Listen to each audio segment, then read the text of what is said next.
Bismillahirrahmanirrahim. Assalamualaikum warahmatullahi wabarakatuh. Alhamdulillah bi ni'matihi tatimmus shalihat. Asyhadu an la ilaha illallah wa asyhadu anna Muhammadan abduhu wa rasuluh. Allahumma shalli ala Muhammad wa ala ali Muhammad. Ya ayyuhalladzina amanu taqullaha haqqa tuqatih wa la tamutunna illa wa antum muslimun. Ikhwani wa akhwati rahimani wa rahimakumullah. Alhamdulillah kita berjumpa kembali di kajian kitab Mausu'ah min akhlaqi Rasulillah sallallahu alaihi wa alihi wasallam. Ini pertemuan yang kedua.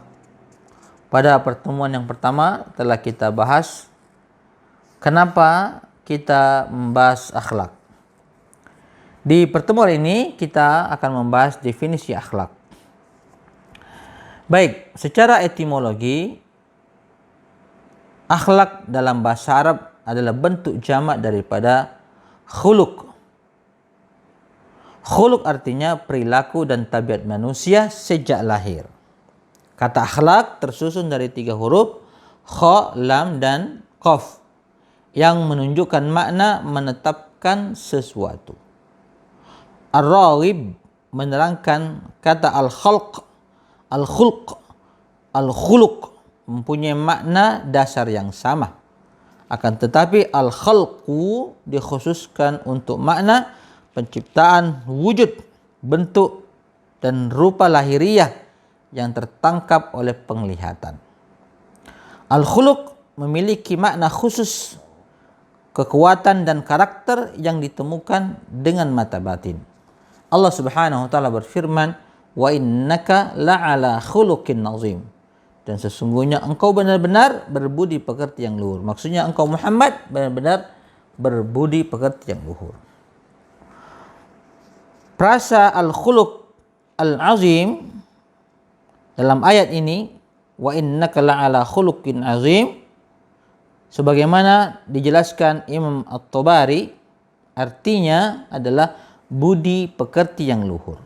Maksudnya budi pekerti Al-Quran yang diajarkan oleh Allah Subhanahu wa ta'ala dalam Al-Quran, yaitu Islam dan syariatnya.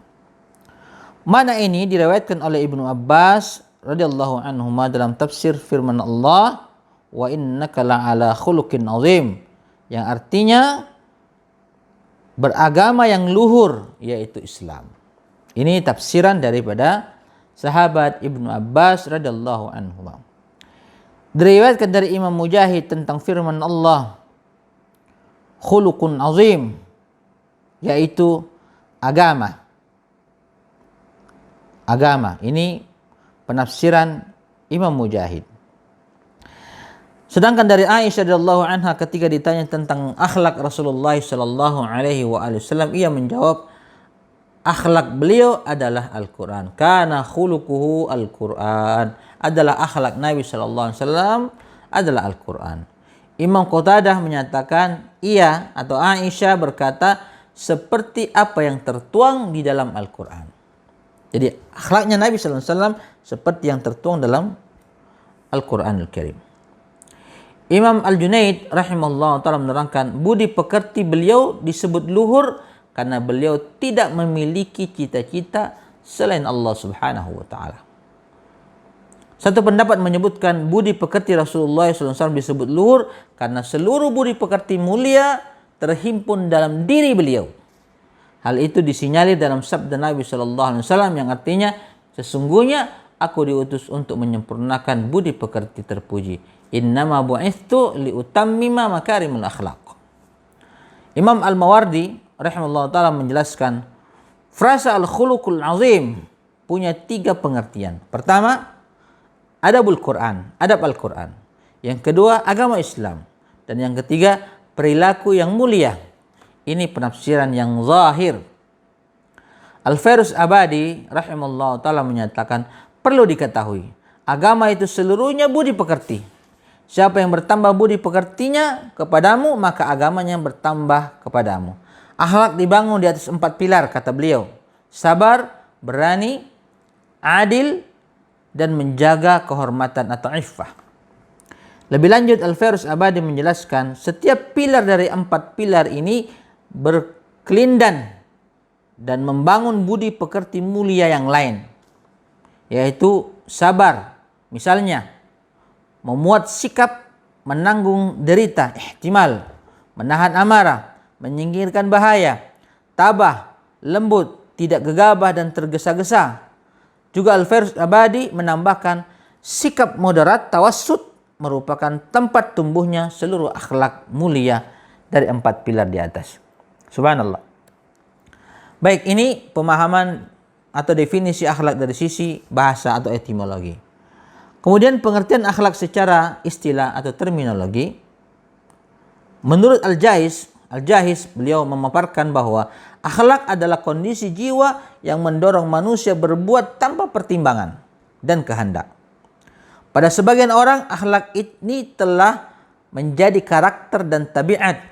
Namun pada sebagian yang lain, akhlak hanya terbentuk melalui proses olah jiwa atau riyadhah dan kerja keras. Seperti sifat dermawan kadang ditemukan pada banyak orang tanpa olah jiwa dan tanpa belajar. Begitu juga dengan sifat berani, baik hati, menjaga diri, adil, dan akhlak terpuji lainnya. Imam Al-Jurjani menjelaskan akhlak ialah istilah yang mengungkapkan tentang kondisi jiwa yang stabil dan sumber keluarnya perbuatan dengan ringan dan mudah, tanpa memerlukan pemikiran dan pertimbangan. Jika yang keluar dari jiwa tersebut perbuatan baik, kondisi seperti itu disebut akhlak terpuji. Sebaliknya, jika yang keluar darinya adalah perbuatan buruk, kondisi tersebut disebut dengan akhlak tercela. Kata beliau, saya perlu menyebutkan kondisi jiwa yang stabil karena orang yang mendermakan hartanya karena bernazar akibat keadaan yang baru terjadi tidak disebut dengan dermawan selama sifat kedermawan itu belum melekat kuat dalam dirinya. Baik, ikhwani wa akhwati rahimani wa rahimakumullah. Kemudian apa itu akhlak Islami? Akhlak Islami merupakan navigasi menuju kehidupan sejahtera dan jalan untuk menjalin interaksi sesama insan. Navigasi tersebut dituntut memiliki konten kemanusiaan dan bertujuan meraih puncak kebahagiaan. Sebagian peneliti akhlak mendefinisikan akhlak dalam persepsi Islam sebagai berikut.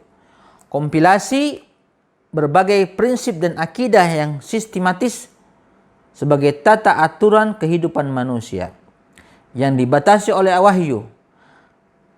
Akhlak Islami bertujuan untuk mengatur kehidupan manusia dan membatasi hubungan dengan yang lain dengan cara yang dapat merealisasikan tujuan keberadaan manusia di dunia ini dalam bentuk yang paling sempurna. Baik, definisi di atas atau definisi yang barusan kita sebutkan menjelaskan bahwa akhlak dalam perspektif Islam adalah kompilasi yang komprehensif dalam sudut pandang yang sempurna antara sumber akhlak, tabiat, akhlak itu sendiri, konteks akhlak dalam lingkup sosial dan tujuannya. Antara akhlak dalam Islam mempunyai 2 macam yang berbeda. Aturan akhlak maksudnya. Aturan akhlak dalam Islam mempunyai 2 acuan yang berbeda. Pertama, acuan ilahi, dan inilah akhlak Islami yang dimaksud. Sebab dalam hidup ini setiap manusia wajib mengikuti kecintaan Allah terhadap makhluknya. Oleh karena itu, wahyu datang dalam bentuk aturan-aturan akhlak. Kedua, acuan insani. Artinya aturan ini berlaku umum dalam sebagian ranah kehidupan manusia yang memuat prinsip-prinsip umum.